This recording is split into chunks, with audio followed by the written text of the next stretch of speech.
to hold up a sign and dance around. And I kind of like, well, so what's this title company about?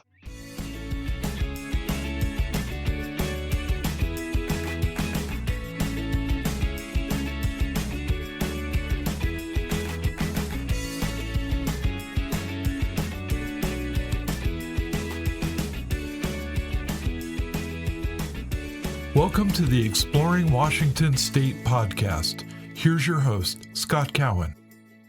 All right. Welcome to this episode of the Exploring Washington State podcast. I appreciate you tuning in to this episode. I am with a very good friend of mine today, René Fabre.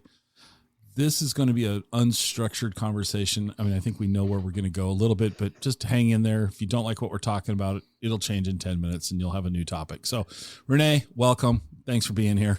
Thanks, Scott, man. It's good to get together with you. Yeah. So, René, you and I have known each other for quite some time now, and in professional paths have crossed lots of times and all that. But we also kind of have a shared interest in history, music, and community. So I thought today I'd like you to give the audience your background. Tell the audience who you are and a little bit about you. Oh my gosh. Yeah, well, there's a story. Yeah, well, I guess I'm, kind of officially an old guy now since my birthday was yesterday. But I've been in the title insurance business this is my 38th year. And I had a career before that, which was music. So I grew up in a music household in a neighborhood called Arlington in Renton. My dad was a musician, so I had an accordion strapped to me at about 3.5 years old. And I did that until I was well into my 30s. And then one day I showed up at a title company and kind of just, caught my interest. And it was kind of a neat blend of stuff. I mean, because besides music, I've always been kind of a tech nerd and a marketing kind of guy. So, so it was supposed to be a summer job. And, or 38 summers worth. 38 summers worth, yeah. So my introduction to the industry, ironically, was one of my musicians friends, and Steve Johnson, and great saxophone player. Oh my God. And we played a lot of years together, and he was a manager for Manpower downtown Seattle. And out of desperation, one summer in 84, he gave me a call and he goes, "Oh man, I got a job to fill. Could you help me out?" And I go, "Yeah, sure. What's up?" And he goes, "Well, this title company called me. I don't know what they are. What's a title company? They're like lawyers or something like that, And it was just like, God, could you just, put a white shirt on and a tie and just like show up, so I could fill this job." And he go, and to back up just a sec from that, he goes, "Well, I got two jobs for you, actually. One's a title company, and one was to be a Vlasic pickle on the corner of 4th and University to hold up a sign and dance around." And I kind of like, well, so what's this title company about? Oh my God. Yeah, so and that's the story. I mean, it just kind of went from there, and it's like, talk about a square peg fitting in a round hole. I was just like not your usual candidate, but I just was kind of that oddball that fit in, that was always the guy with the weird idea. So, I mean, it's amazing that it lasted 38 years. I mean, it's just, yeah. Well, let me pause you here for a second, because one of the things that we all do is we all talk in the abbreviations and shorthand of our industries, right? And you and I are both in, the real estate business. But so to me, title insurance, I know exactly. Well, I don't know that I know exactly what title insurance is. I shouldn't say that. But for our listeners, define title insurance? In a nutshell, to keep it really, really simple, it's an insurance that looks backwards, not forwards. So we're not insuring you in a sense into the future. We're guaranteeing that the past was the past and this is the way it is today. And our insurance policy will cover that and protect you. So let's elaborate a little bit, because once again, I understand, but let's just assume that, help me out for the next time I'm talking to a client and they're asking me, why do I have to have title insurance? But so you're looking at the chain of ownership and ensuring that what we call clouds on title. You're ensuring that there's nothing out there against that property, right, that could negatively harm the new owner. Is that fairly? That's fairly, yeah. I mean, you're spot on, and it also includes things like when you buy a piece of property, sometimes it's not always that neat and tidy because that property is subject to or includes things that go with the land. Even though you sell it, it doesn't erase things from the past. I mean, everything from like an IRS lien to an easement to water and mineral rights to, all that kind of stuff. And in a sense, what it's also doing is, did the person that sold you the property actually have the right to sell you that? And do they actually own it? Or are there any skeletons in the closet that might have claim for that title? Let's jump off from there, because let's go back in time now using this model. Washington State has been around since 1869 is the statehood date, correct? 1889. Wow, here we are on the Exploring Washington State podcast, and we don't know when the state was officially a state. We're like, oh man. There you go, folks. Fact check like everything you hear today. 1889, something like that. Okay. Yeah. So how was land ownership recorded historically going backwards? Because nowadays everything's in a computer. We can search for stuff. Boom, boom, boom. We got lots of data. But going back 100 plus years ago, how are those records kept? And how does a title insurance policy go all the way back there from a historical standpoint? Because that's what's interesting, because I buy a piece of land in Wenatchee. I'm not the first person to have bought it. It's been owned by a series of other people or entities through the years. How did we first start describing and saying, okay, this piece of land is blah, blah, blah?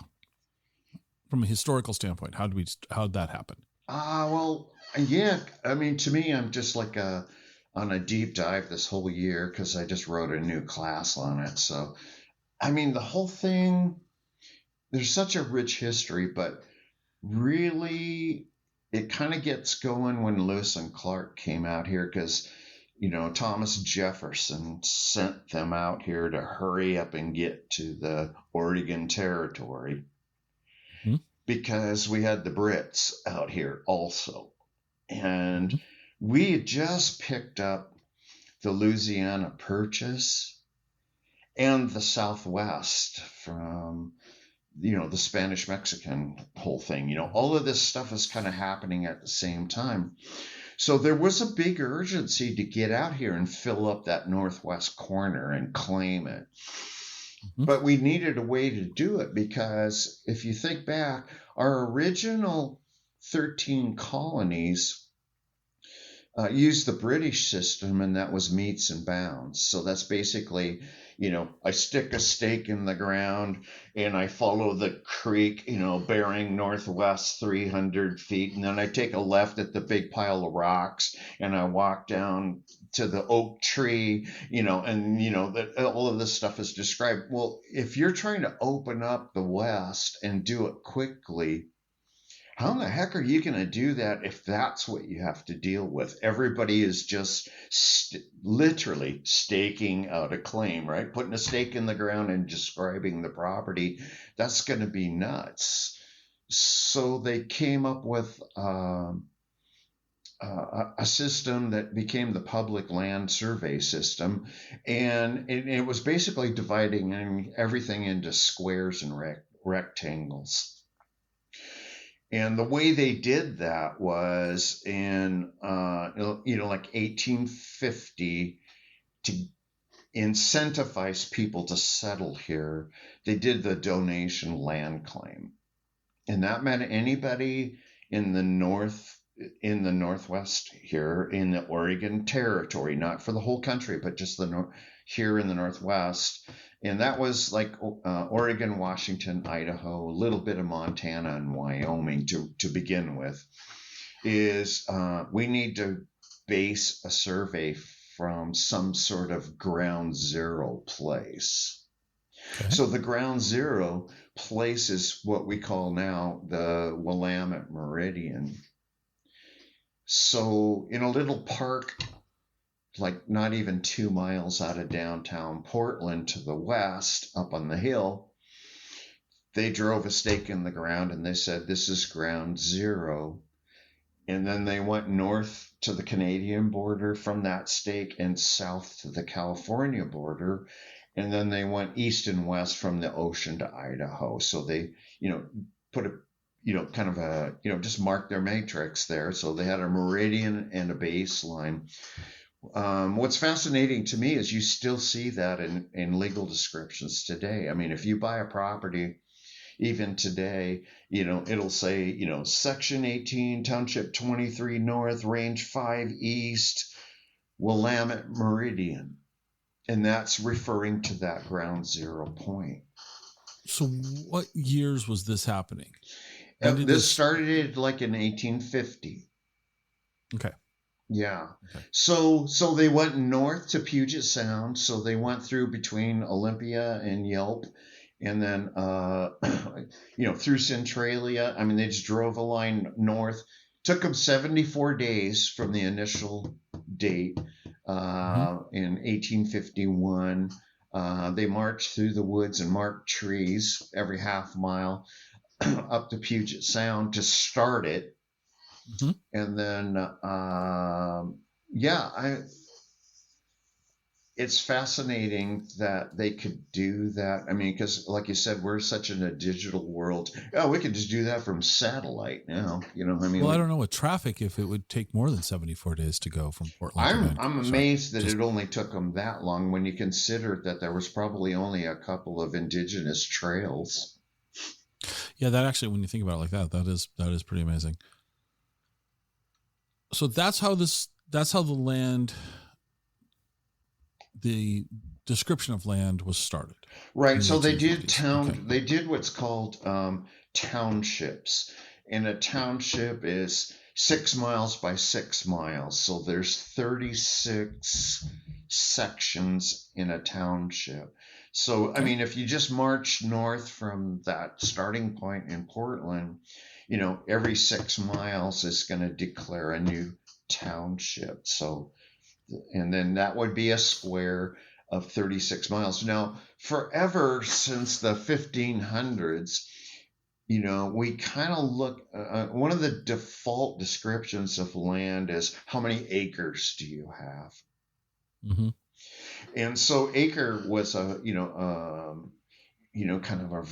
very common term. So, like in a section, you got 640 acres, and they wanted to keep the math simple so the recording of it would be simple. So, if you divide 647 times, you end up with even numbers all the way down to 5 acres. Okay. And then, of course, we have lots of property these days, that are under 5 acres, of course, but they were giving the land away at, 320 acres at a whack.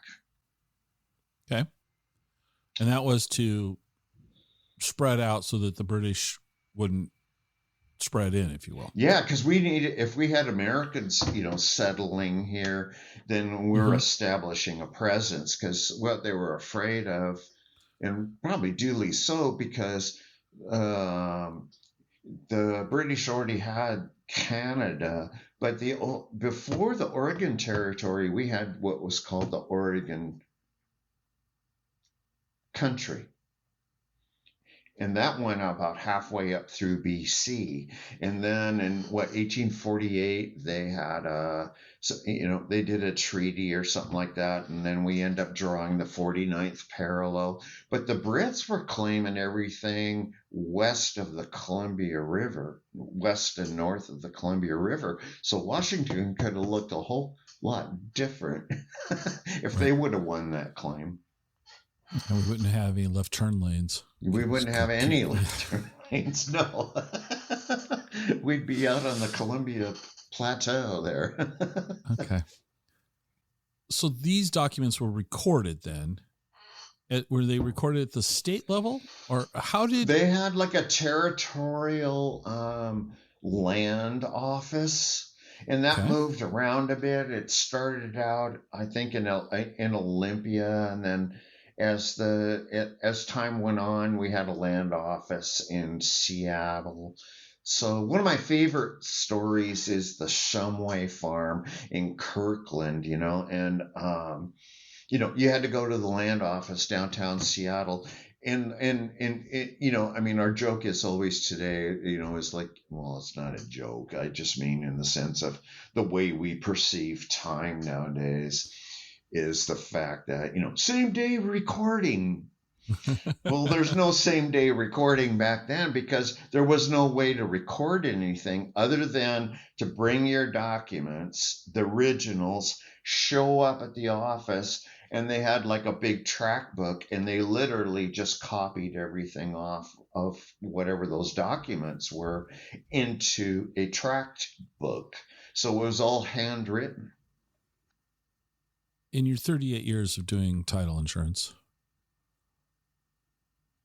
is there any stories that, there's lots of stories, I know that, but is there any stories that really bubble up to the top for complexity issues? Like a piece of land that you're like, this was amazing that this got moved around, and you alluded to the Shumway, but things like that. What sort of stories do you have that you can share that might, have a humorous tint to them, if you will?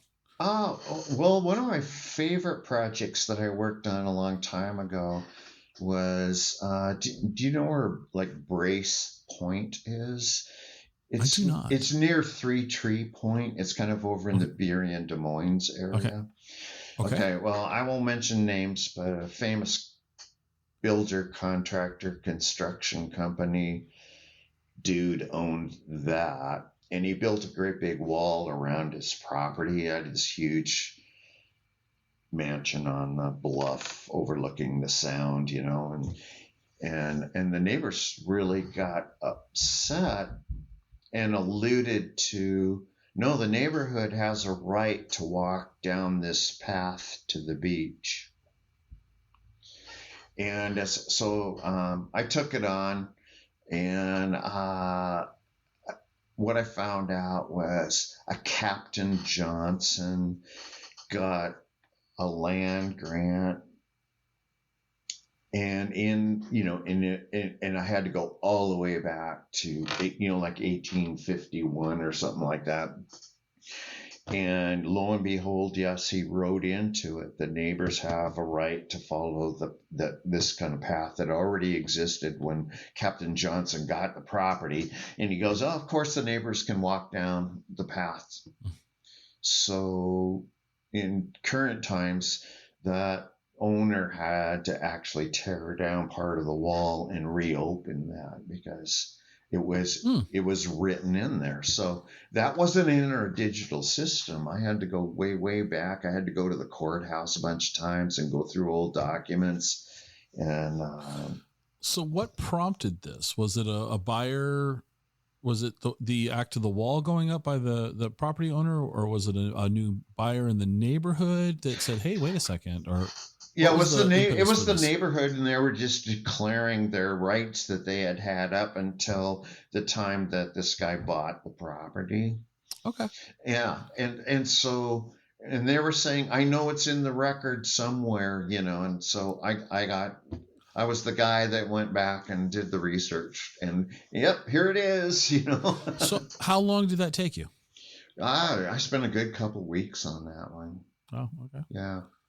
But ultimately, the neighborhood was happy. The guy might not have been happy. The property owner might have neighborhood been a little was bummed. so happy. Gosh, I don't even know if it shares stuff like this, but it was. I finished it up around the beginning of December, and about a week and a half later, one of the spokespeople, he was an Alaska Airlines pilot that lived in the neighborhood, and he comes walking in with this great big box, and he goes, "Merry Christmas," and puts it on my desk, and I open up the box, and it's like, I got this whole box of booze. That was my little spiff for having done all of that. Yeah. Awesome. That was that was a cool project though, too. Justice prevails. What else? What else about our state and land, from a historical standpoint? Because one of the things that we're beginning to talk about on the show is we're starting to look backwards at the state. From a historical standpoint, looking in the past now, and so I'm kind of hoping that you can help set some of a foundation. Okay. Anything unusual about the way Washington State was divvied up? Anything unusual about the way that we kept records? I would say not in the record keeping, but I would say from a grassroots level about communities. I mean, we've always had. That's kind of one thing I spell out in my latest class. I'm not here to solve all the wrongdoings of everybody forever. Sure. I'm just here to say this is what it is and how it happened. But a couple of the coolest stories I discovered was like Centralia and a bit north of that is that George Washington, not the same George Washington, our president, but a guy named George Washington, and another guy named George Bush, and also not a George Bush president, were black. Okay. And they were two of our earliest settlers. And they were absolutely wonderful people, raised a family. Some of their kids served in government. Hey, when you're a South Ender, when you go down into Olympia, off to the left as you're coming into Olympia is Bush Prairie. Right. That's George Bush, the settler. Okay. And that is unheard of, and they were like one of the earliest settlers here, and the community came together because. Washington wasn't like a lot of other states. We didn't have a lot of the racial stuff about owning property, but they still wouldn't give them as patent. But the community came together because they were so integral to the community and had such good relationships that they all went to the state of Washington with a protest in writing that said, no, you need to grant this guy his property. So I mean, that to me is that's something I'm proud of to look back as a Washingtonian. Yeah, no, that's I did not know that. That's interesting that George Washington and George Bush. Yeah. Interesting. But they escaped. I mean, because a lot of our early settlement, I mean, we got so much stuff going on. I mean, we've got the War of Independence going on, and then we're into the War of 1812, and then we're into the Civil War. And all through all of that mess, the Northwest is being settled. the railroads really made the big difference as far as like, kind of like bringing people here en masse. And I call it the Victorian internet, when the telegraph and the telephone showed up here. We actually had, just like today, we had people back east buying property on spec. Right. Yeah. When did the telegraph get out here into the Seattle Tacoma area? 1880s. Yeah. 1980s. Okay. Or it might even be before that, because the first telegraph that arrived in Seattle, I forget who sent it, but Seattle's first telegraph out of Seattle was to Abe Lincoln, president.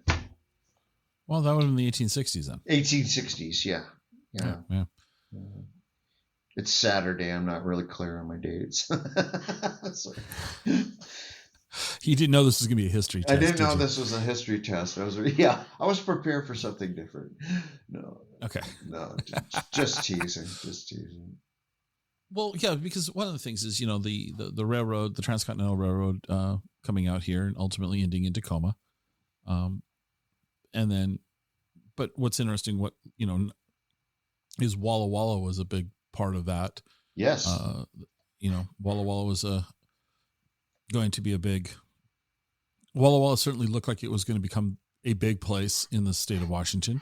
It very much did. And who started that one was the Whitmans, right? The Whitman mission and that whole thing. Yeah. Right.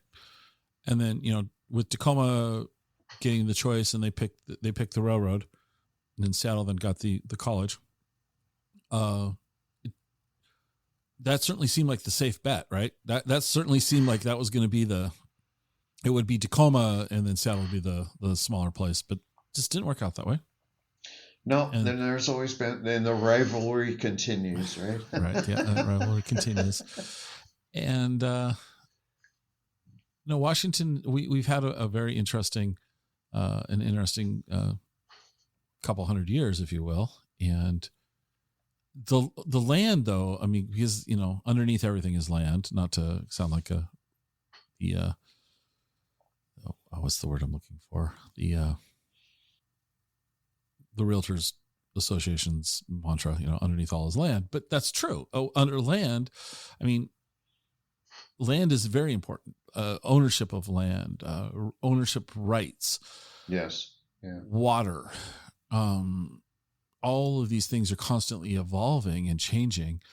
And, and I'm sure that as we talk to other people, I'd like to get somebody on here to talk about how, if you think about all the changes that happen on the Columbia and, oh my gosh, and all of the things that happen to the Columbia Basin because of the reclamation projects and things like that. Lots of very interesting things that have happened.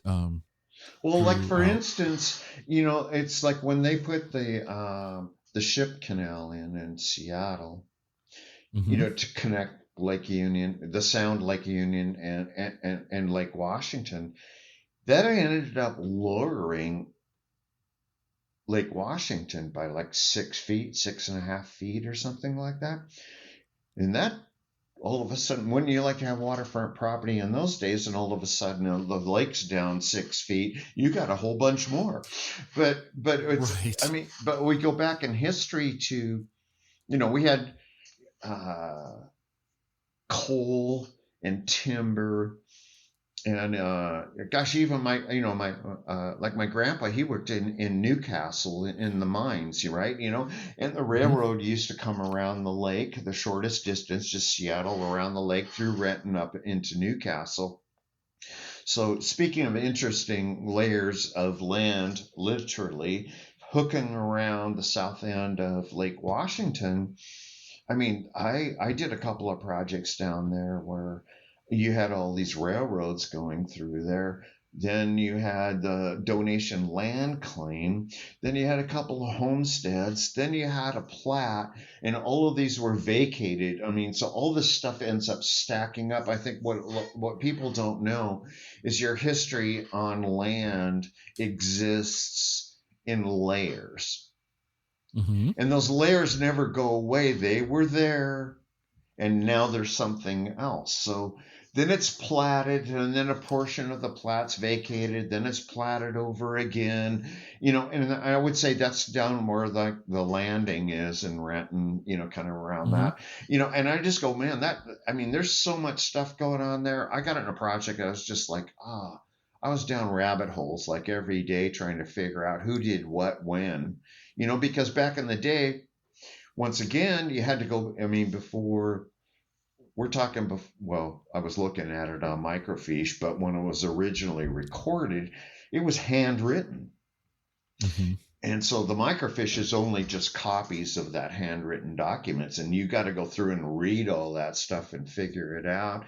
Like, what layer are we on here, and how does it progress? So on our modern day plats, we have those issues, but, but there's so much history and land around here. It's been around for, forever, but it is that we end up having something on top of something on top of something on top of something, and every once in a while you're buying this cool old house that was built in 1928 on the outskirts of, I don't know, Maple Valley or something, and it's near the river, and then all of a sudden, it's kind of like something comes up, and that's an issue that needs to be investigated. So you got to go through all the layers, right?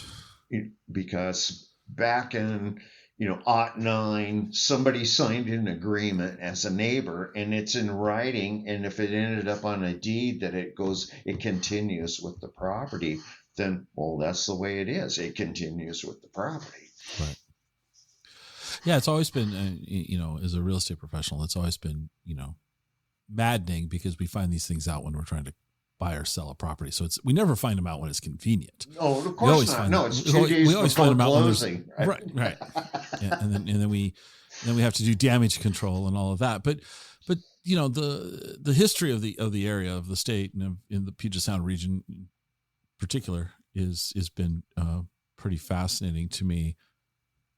And actually, I think you say you might have taken a summer job, but I think, as I've known you through the years, it's been it's a job that fits you. It you like to uncover and dig, I think. Oh, I love it, and there's nothing more than I love than diving deep on something. If it catches my interest, I want to know everything about it. So I just burrow in and go for it. Right. But like I always preach in even my social media classes, it's all about, location, lifestyle, and community. Those things, that's a resonating principle for me to how I perceive this whole thing. Yeah. But let's transition pre-real estate title now. Let's go back. Your musical upbringing, your dad, your musical career, because recently we recorded an episode with a piano player who you played with. Yeah. Back in Green River College back in the 1970. So what was it like growing up? So your dad was a band leader, correct? Big band? Well, no, he was an accordion player, and he played clubs. He played all in the late 40s, 50s, 60s, 70s, into the 80s. Mm-hmm. He played all over the Northwest, in particular, the cool clubs downtown Seattle and Tacoma and stuff like that, like Canlis. He knew Pete Canlis.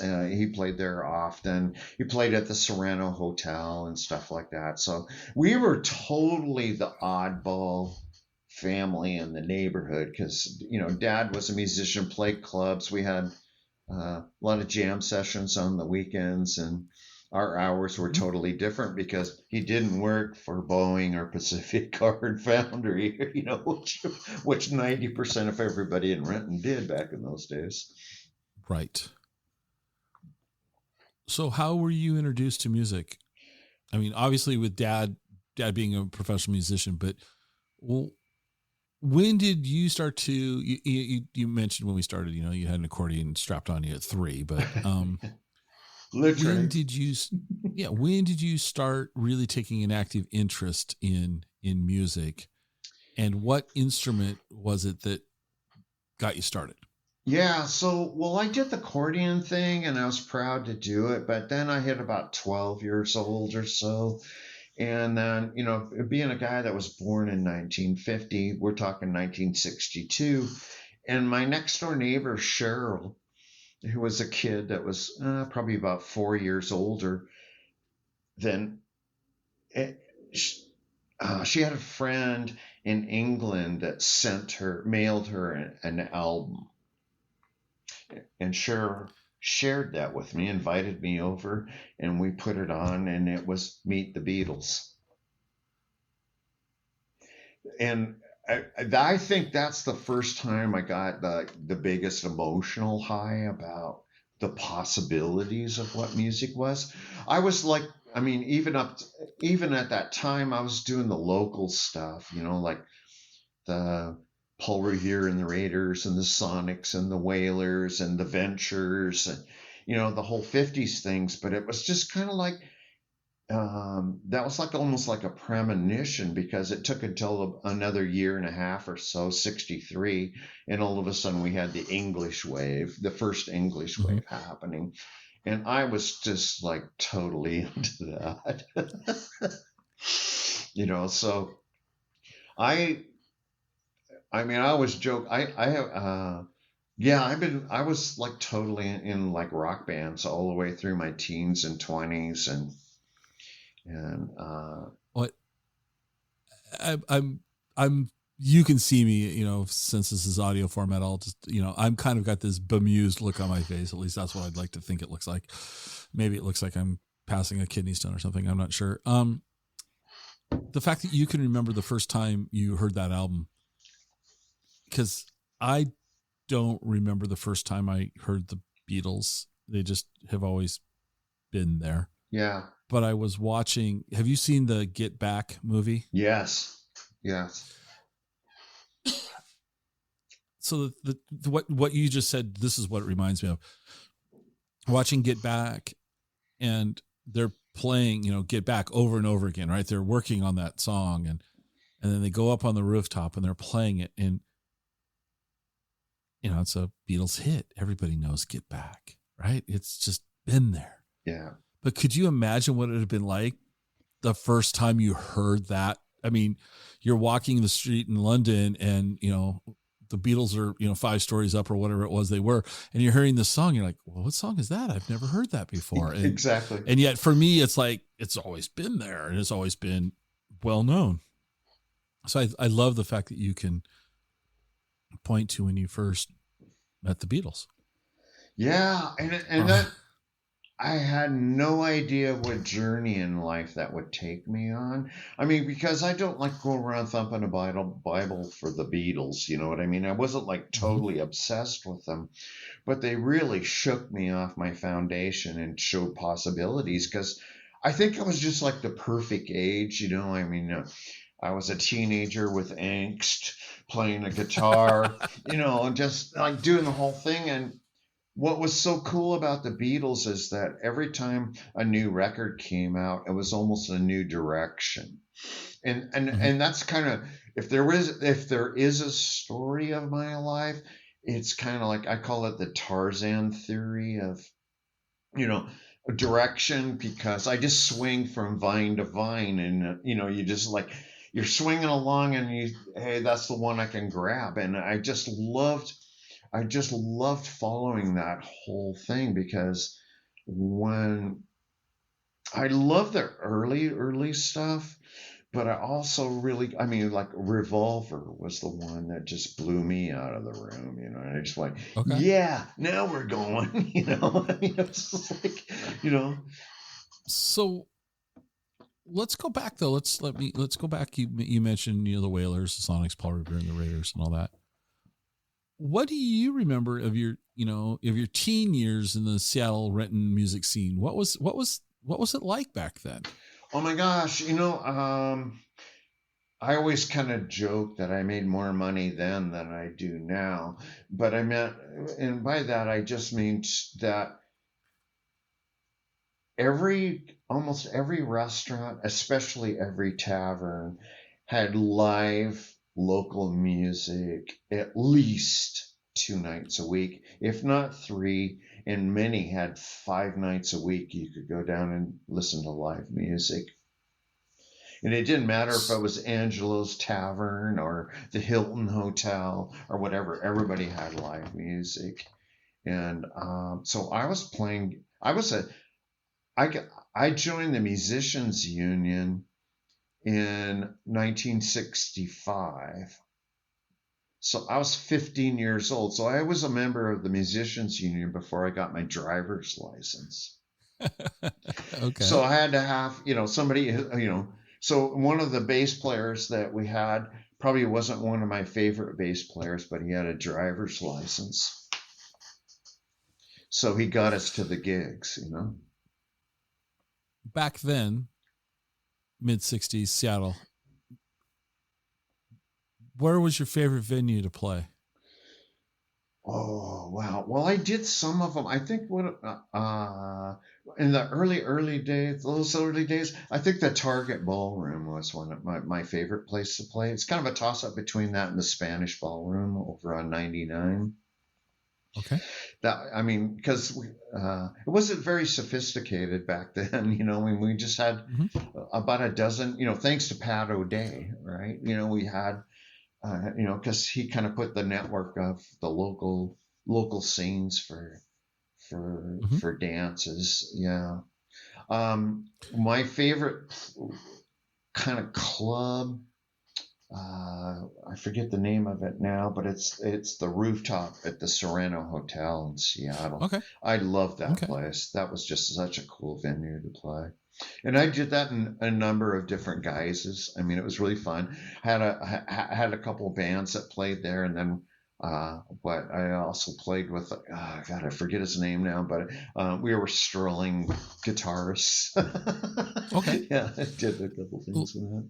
Let's flip that. Back then, when you weren't playing, where was a great place to go see music being performed at? Oh gosh, all the usual ones that everybody tells you on. Jazz Alley, Triple Door. Okay. Yeah. Those are always good because they were so intimate. Right. Yeah. So I can't remember the answer to this question, and since I'm asking, did you see Hendrix at Sick's Stadium? Oh yeah. And I saw him at the Coliseum, and I saw him in Portland. And I joked that Oregon's dead to us on the show, but okay. Yeah, sorry. Oh, stepped out of the boundary. Yeah. We'll no. Yeah, Hendrix. So you saw like the Beatles. Hendrix totally changed my life because all of a sudden I saw guitar as orchestra. Because to me, he just brought so many. He brought so many different dimensions. It was sound. It was blues. It was. Yeah. I think it took me years to appreciate that, but he just had a way of expressing himself with a guitar that nobody had ever done before, and it wasn't like excuse me, guitar players. I'm going to say he was the most proficient mechanically as a guitar player, but he was probably the most succinctly emotional player of almost all time. I mean, to me, his stuff still holds up. It's just like, I can't believe you said it, and you said it that way. Okay. What other noticeable or memorable shows have you seen in the greater Seattle area? Oh my God! Well, back in the day was Eagles Auditorium, so I saw everybody coming through from Hendrix. I saw Hendrix there too. I saw the Cream. Just the Doors. Did you see the Dead? I saw the Dead. I saw I mean, I was always there. I mean, At the I Eagles hardly Auditorium. missed any of those because it just blew me away that we get to see these people like, you know, live and festival seating, right? There was no chairs. We just sat on the floor. Right. Yeah, Seattle was an interesting place in the from all that I've gathered. You know, that predates my concert, you know, lifestyle. But mid 70s, late 70s, early 80s, Seattle was still a very interesting place to go see live music. Before it got too, in my opinion, too, you know, corporate. Yeah. You know, yeah. Just the whole music industry it's just gotten so corporate at that level. And then when you get to kind of the later half of the 70s and through the 80s, I kind of checked out mentally to the rock scene. I was more into art music, you know, so I was getting into electronic music and you know, more avant-garde kind of stuff, you know. So what got you going in that direction? There's just got to be something more than playing cover tunes. You know? Okay. Yeah. So I just got, I kind of, you know, because when you play clubs, it's really hard to do original stuff because they just want to hear what they want to hear. And rightfully so, because, you know, they've been working all week and they want to go out and have a few drinks and dance it up. And they want to hear what's in their repertoire. So so original music doesn't really go off, and it's just a joke. But if it was kind of like, if I have to play Proud Mary one more time, I'm going postal. That just ruined what I was going to ask you to do to close this episode. So, okay, never mind. But, you know, man, but I love those guys, you know, I mean, that was a great band, but I would just like, I got really tired of playing cover and I just was like, I want to get more serious. So I was really into, orchestra music. I was really into orchestra music. So I was really getting into Stravinsky and Bartok and, you know, all that kind of stuff. And I thought, that's what I want to do, you know. And then I went like, you know, good luck getting anything ever played by an orchestra. And then all of a sudden, you know, and then at least playing bars was, you know, hey, paying the bills. That was paying the bills, yeah. So I mean, it's kind of like the more I got interested and wanted to evolve, the less money I made. Yeah, you know, it's talking to my friends, you know, and people that I've talked to on the show that aren't necessarily friends at the time. You know, that's kind of been the, you know, did you take the vow of poverty? Yes, of course, yeah. It just seems so. Yeah. Seems so. And I guess I'm a good Protestant in a way. I still kind of carry it with me, and so there's that little bit of got a little guilt on each shoulder that exchanges conversations as I walk through and share my opinions about life. You know.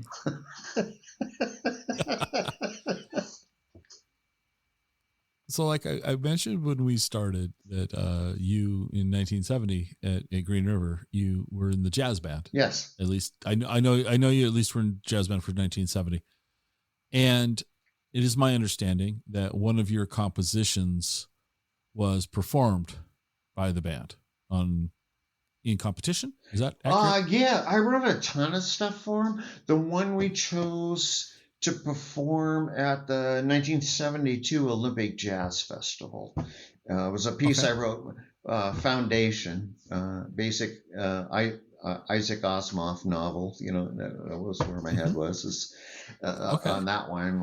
And it was fun. Yeah, and Brooke Lazat played piano in that.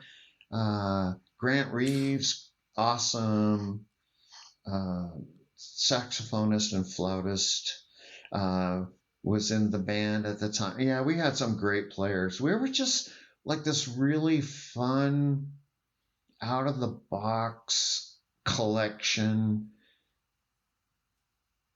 of, you know, I was going to say weirdos. I don't mean weirdos like, you know, everybody is weird, but we were kind of like, it just like, our director was Pat Thompson, and he did an amazing job of just getting like, you know, normally it wasn't about our grades and it wasn't about did we look really, you know, clean and have the right haircut and all that kind of stuff.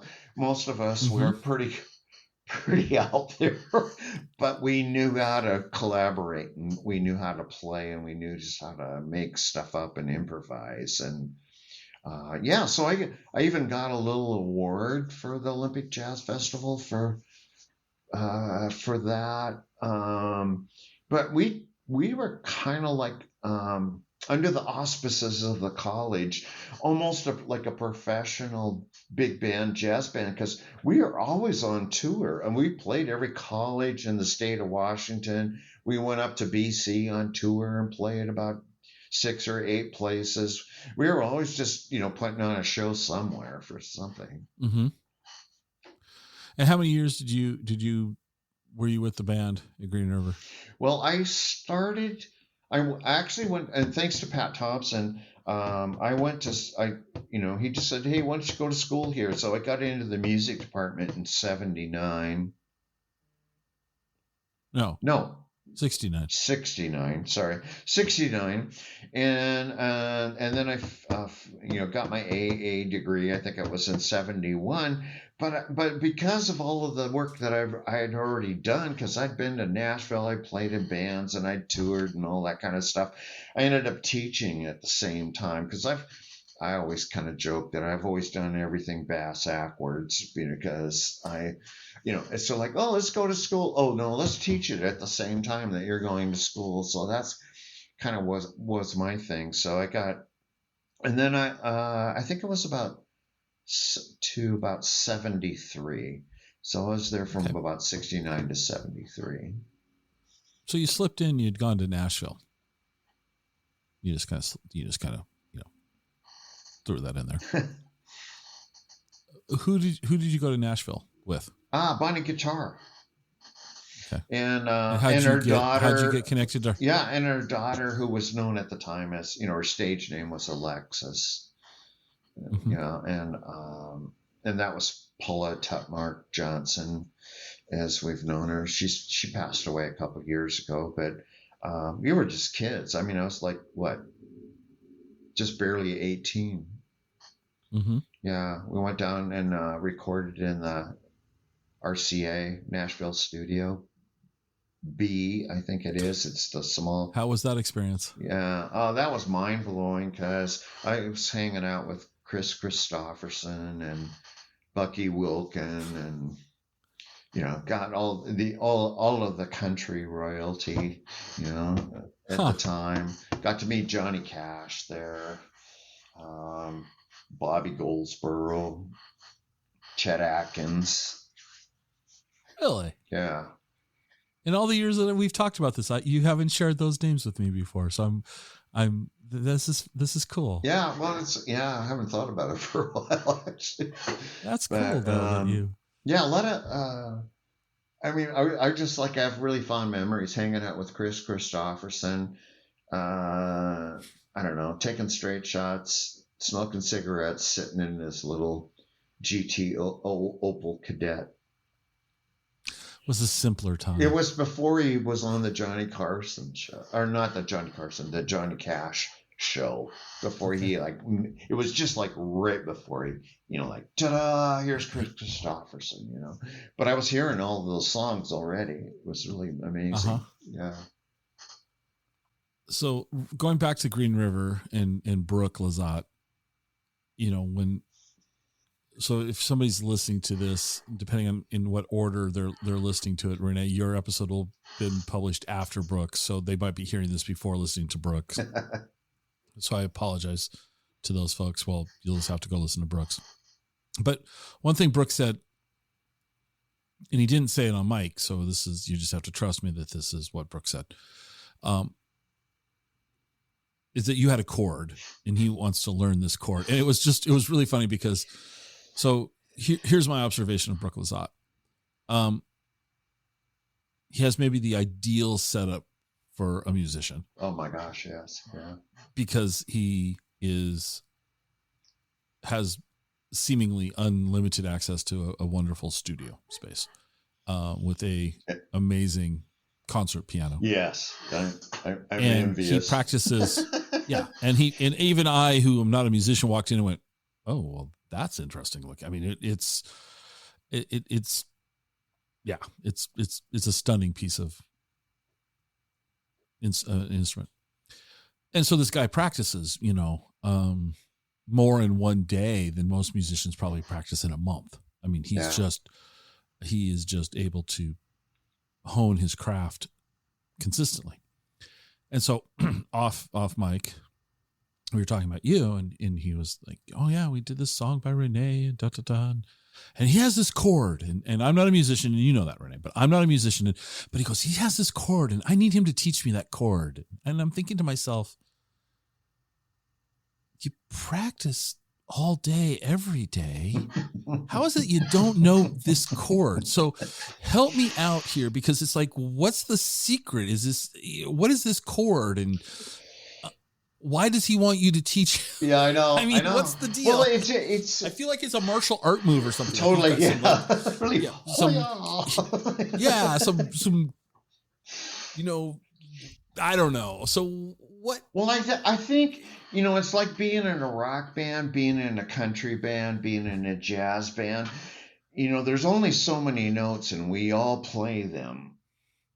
Right. But we use them, and, we cajole them in different ways that, that are kind of are the emotional threads of whatever that style of music was. So when I was writing that stuff for the jazz band, I was actually getting into 12-tone music. And so I was borrowing stuff from like Schoenberg and stuff like that. And I was just throwing these chords in, and so I think basically, what is it? A C13 sharp 9 something. I don't know. That's like 40 some years ago. I can't remember exactly, but I have it on. Well, I have the score, so I was going to copy the score and I'll email it to him, because he, in that piece that we played at the Olympic Jazz Festival, he did a piano entry and an exit, so it was like bookends piano, and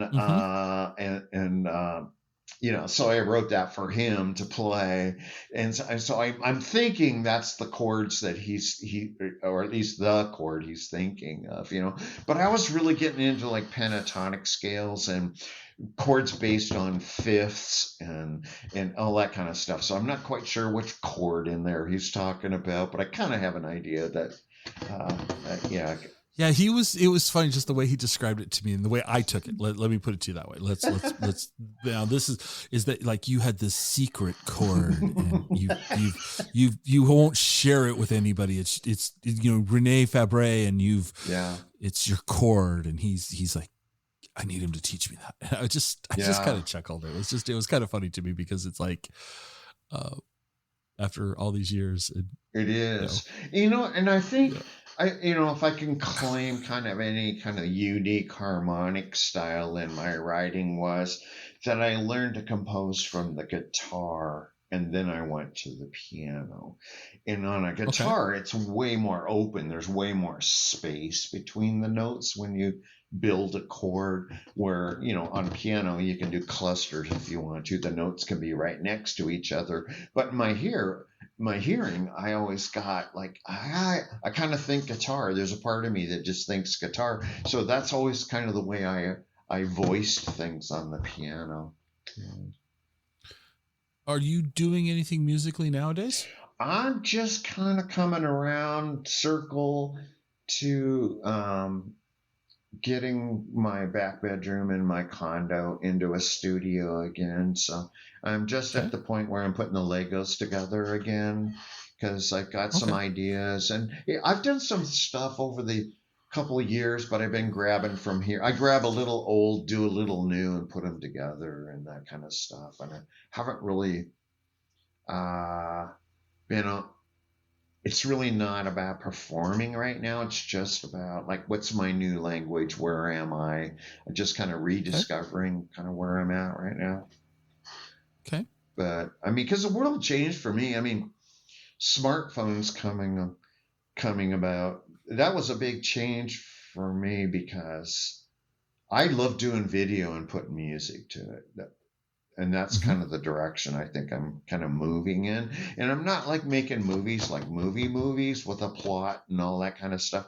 I just like doing visuals and then doing the music with it. So, okay. Yeah. So I think of you as the Renton guy. Yeah. You grew up in Renton. You live in Renton. What's going on in Renton these days that's new and noteworthy, in your opinion? Oh man, we've had the pandemic, but all those 2 years has been the revitalization of downtown.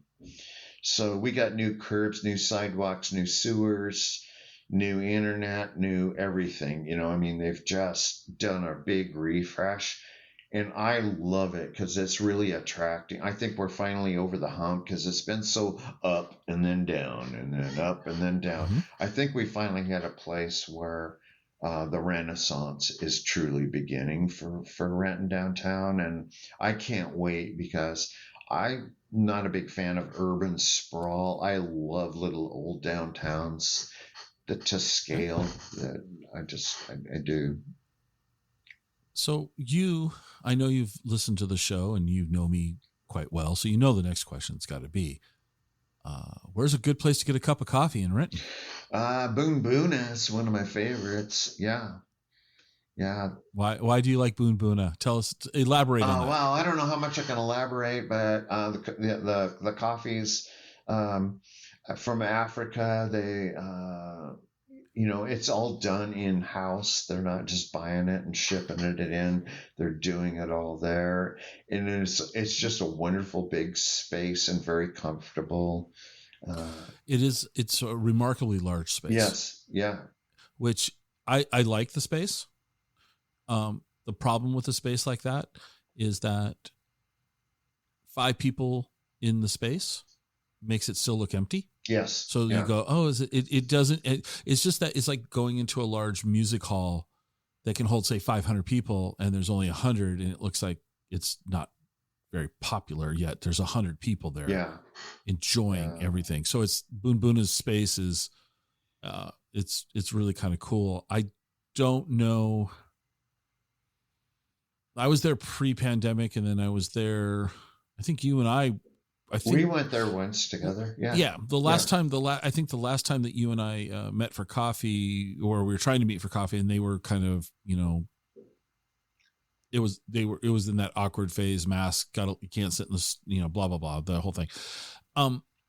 But they were doing an Ethiopian tea ceremony, or coffee ceremony there. You could we need to do that one. I want to do that, and I haven't. I'm guilty too, but everything shut down kind of, and it was just like I don't think they've been doing them. I don't even know if they're doing them right now.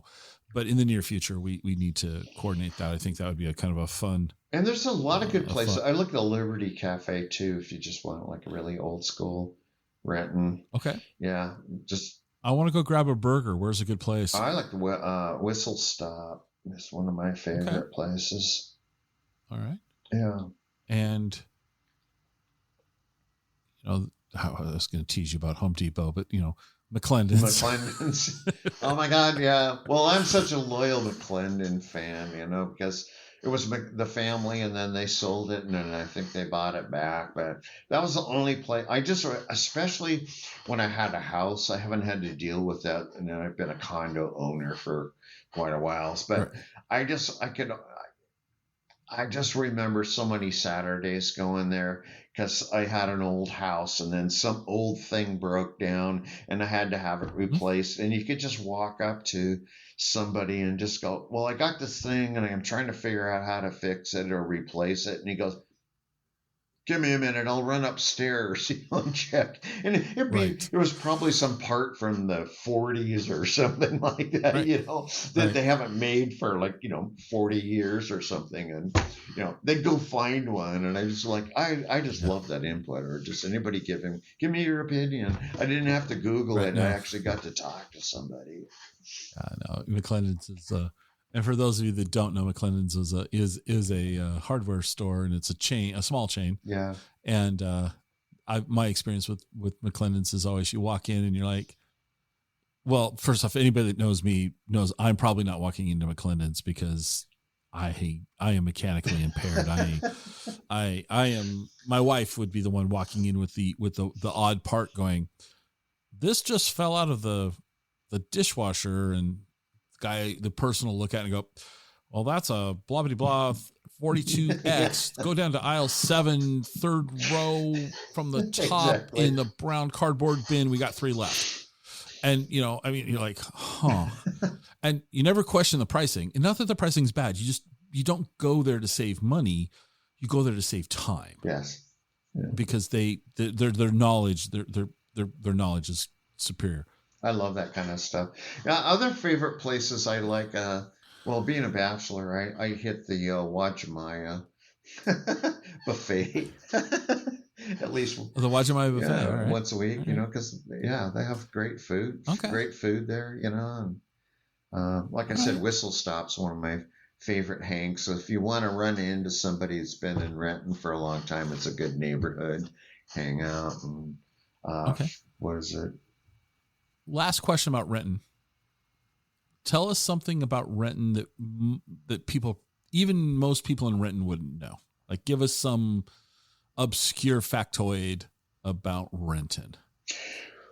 Well, a lot of people do not know this, and that would go back to where we began this conversation, and that would be the land donation claim thing, and that Tobin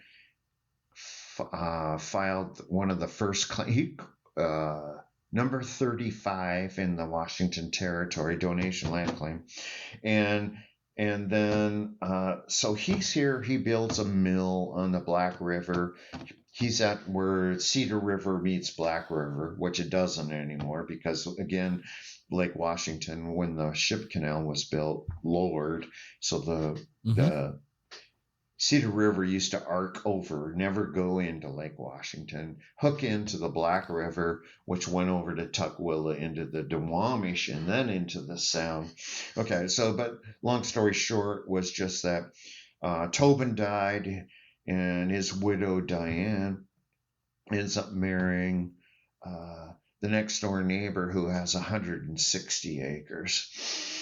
And so they basically all this whole valley right from south of the lake almost to Kent they had, and it was a big farm, and they never really made any money on the farm. They made money platting out Renton and selling lots. I mean, that's where the money came from. And when was that approximately? 80s. Okay. And where did the name Renton come from? Captain Renton, who was a local investor because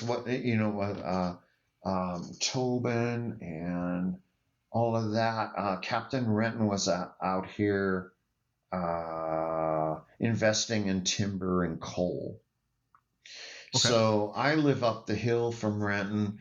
And if you know where City Hall is, or the S curves in Renton, you know, the mine coal. There used to be a coal mine right there, and so they discovered coal, and they had a timber mill, and that's where a lot of that their money came from on that one. But Renton was a big investor in that kind of stuff. All right. I always ask this question to wrap things up. What didn't I ask you that I should have asked you? Oh, gosh. Well, one of the things we didn't touch on, and I'll make it really super brief, is in between adventures, early 80s, I ended up at the Center for Contemporary Music at Mills College in Oakland. And that was another adventure, and that's kind of really where I got in.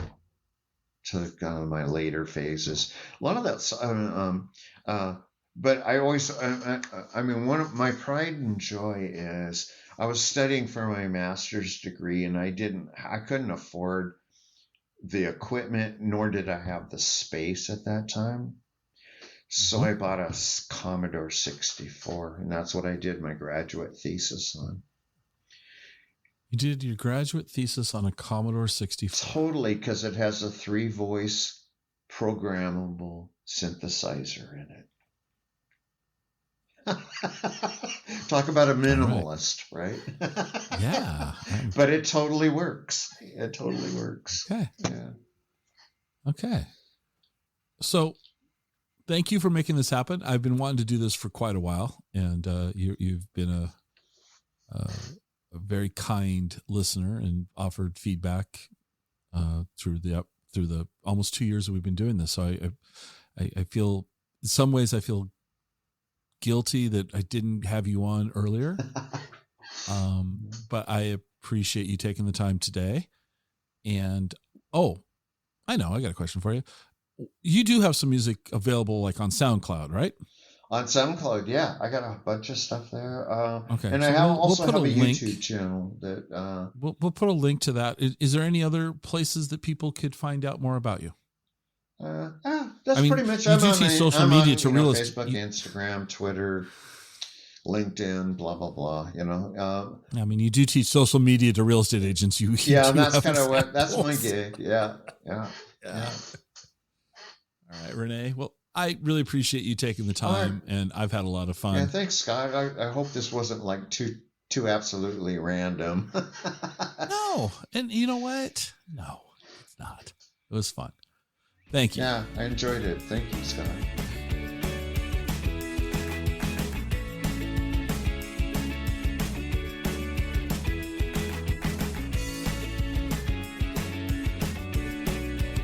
Join us next time for another episode of the Exploring Washington State podcast.